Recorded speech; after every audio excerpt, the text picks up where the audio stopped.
I want to say that I had a good first time on Hago. I did my first live streaming experience on Hago yesterday, and I did it about what would Machiavelli do. I had a good conversation with some of the people from this channel that have been following this channel for a while. I really enjoyed it, and I plan on doing more, and I've set 2 more dates. In one, I will repeat that tour and just do different themes and answer different questions.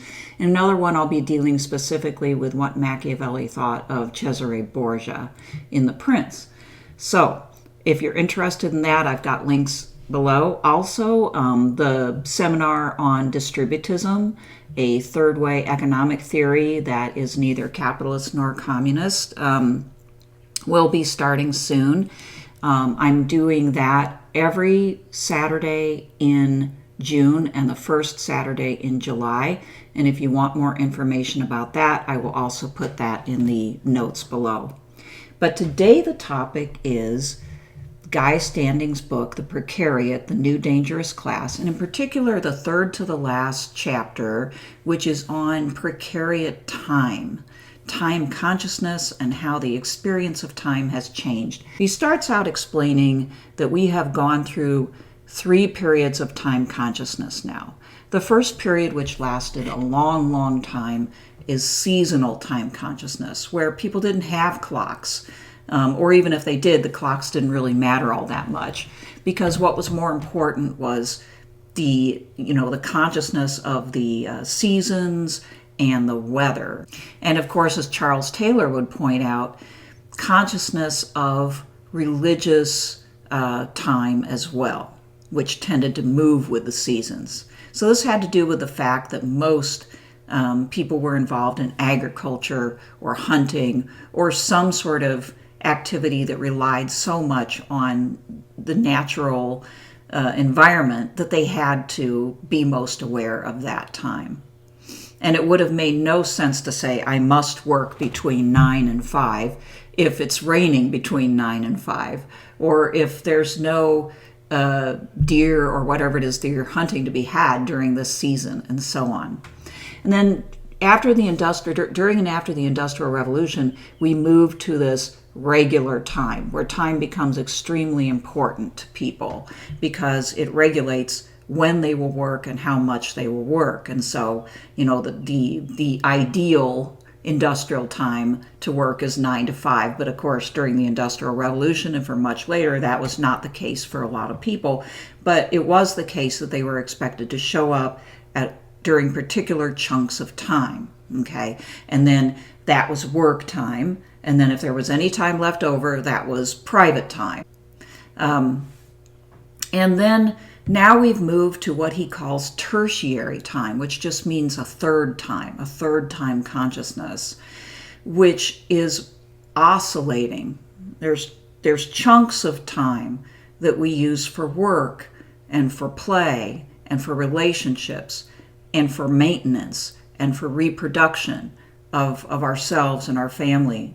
And they are all intermixed more and more. So I have there a picture of a farm, a factory, and then an internet cafe, because more and more people are experiencing the experience of the internet cafe. Even if they haven't been to one, the internet cafe may be their own home, or it may be the local McDonald's or something like that.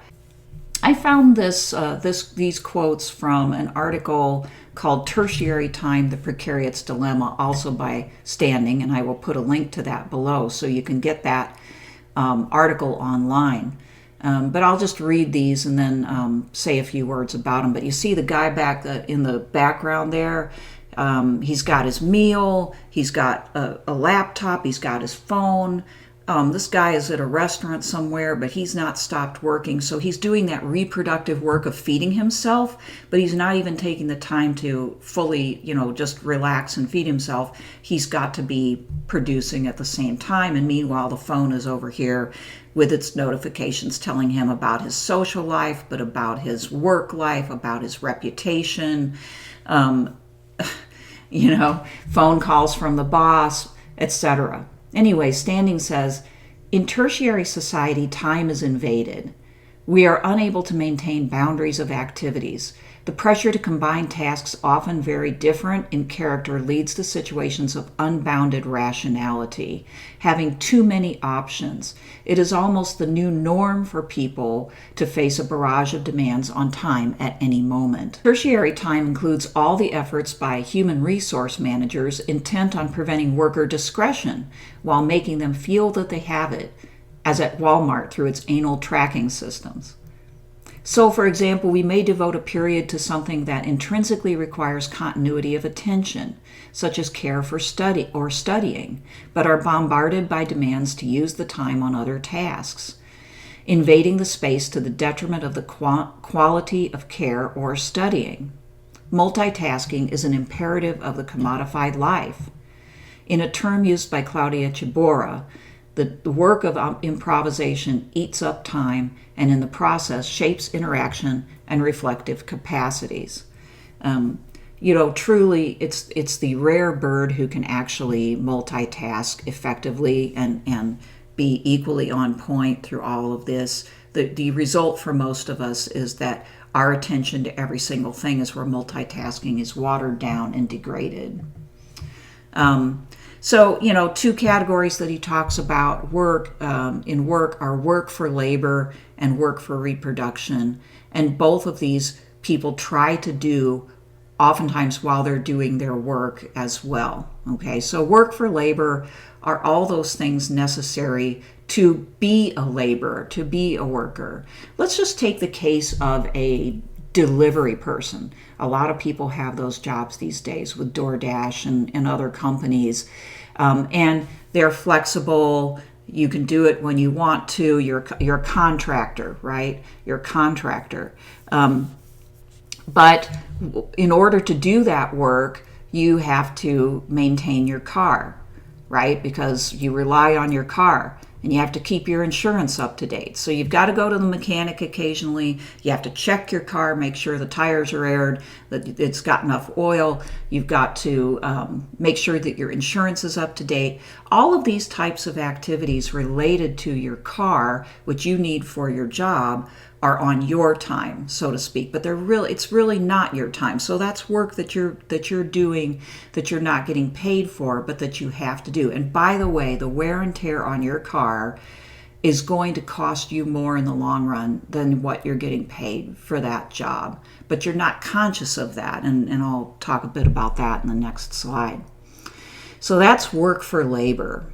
Okay, work for reproduction is also, in a sense, work for labor, but it's basically the work that it takes for us to reproduce ourselves, that is to wake up refreshed every day so that we can do that work, and to care for all the people around us that were or will be in the labor force. So that includes things like child care and elder care, care for our family, in other words, as well as for ourselves. So all of this is going on. And Standing's point is, while we're trying to figure out when we have to work this week, because for a lot of precariat jobs, that changes from week to week or even from day to day, but we also have to think about, well, what does it take to do that work? And what do I need to do to make sure my car doesn't break down or whatever, my computer is working?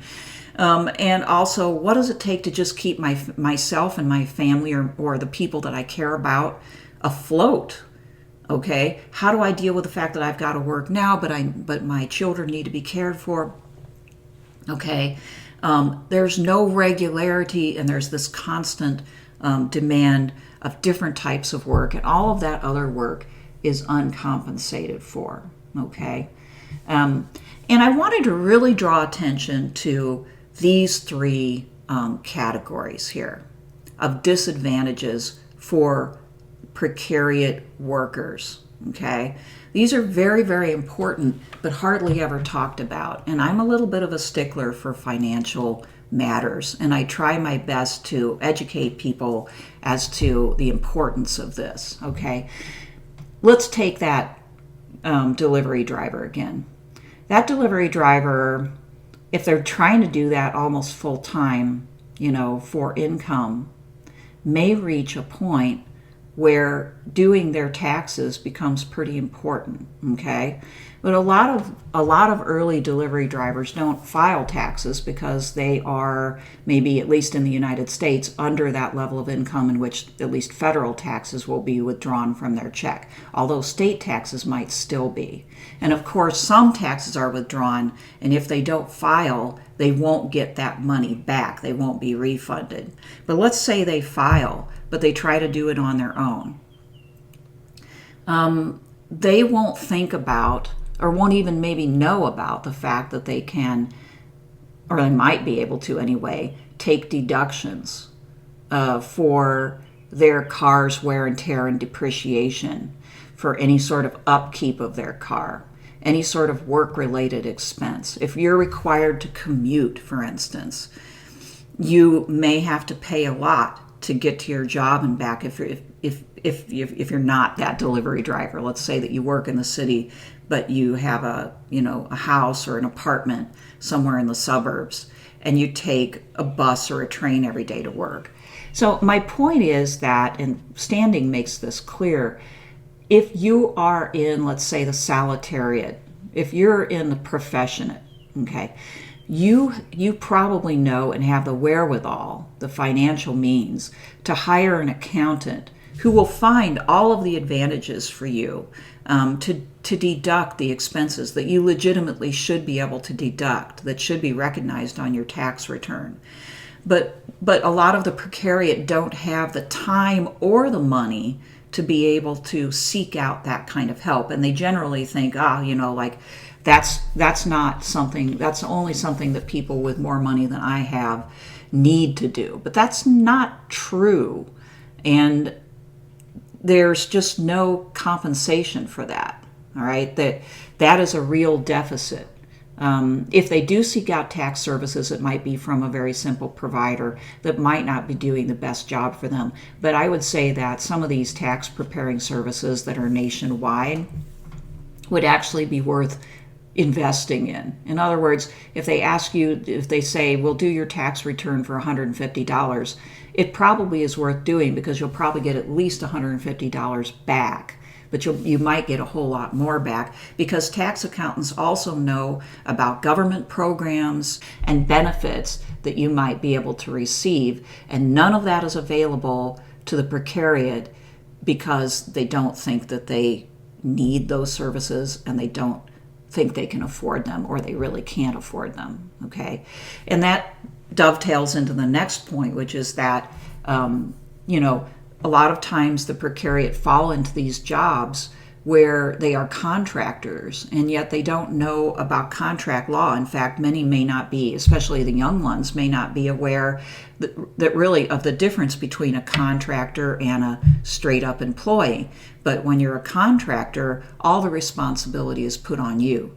Okay, the contract giver doesn't have any responsibility then for your car, whether you're in an accident, for your insurance, and so on. So there are real consequences to being a contractor. The reason why precariat people are more and more contractors is because employers want to offload all that responsibility, and it creates extra obligations on taxation, because you now have to, if you want to file your tax return, you've got to figure it all out, how much money you made. Your employer has fewer obligations to give you that kind of information. So with so much of the economy revolving around contracts, to not be able to access legal advice when needed to maximize the effectiveness of contracts is a major disadvantage as well. So that brings me to a third category, which I threw in there that isn't Standing's category, but mental health services. There's a real disadvantage there. With people in the upper classes able to shop around and pay for mental health services based upon their needs and with the information they have, whereas the precariat, being in the position they are with a lot less time and a lot less money, often rely upon whatever the employer offers if they have an employer. And even a lot of precariat employers will offer some sort of employee assistance. I think Standing does mention that. employee assistance. And when you call that number, you're likely to get very pablum advice that doesn't really tell you anything and is geared to keeping you coming back to work. Okay, or you go to a mental health service that's provided by the community that works on a sliding scale, in which case you have to figure out whether you and how you can pay for whatever that fee is still. But you're also getting services by people who are overworked and underpaid and may not have the right expertise for your needs. The precariat probably need mental health services more. They're probably more likely to experience anxiety and depression because of the time consciousness issue, because of the multitasking, because of the low pay. And yet, what they are more likely to get is simply drugs. And when you think about that, there's a real dark side to that, okay, in that those drugs are designed to keep you functioning. And of course, that's really all that's required of people by the economy. But they don't usually, from what I hear, make people happy or make people feel content or like they're doing meaningful things with their lives, right? And so mental health services is an area of great disparity as well. So a couple of other points, they're near to my heart anyway.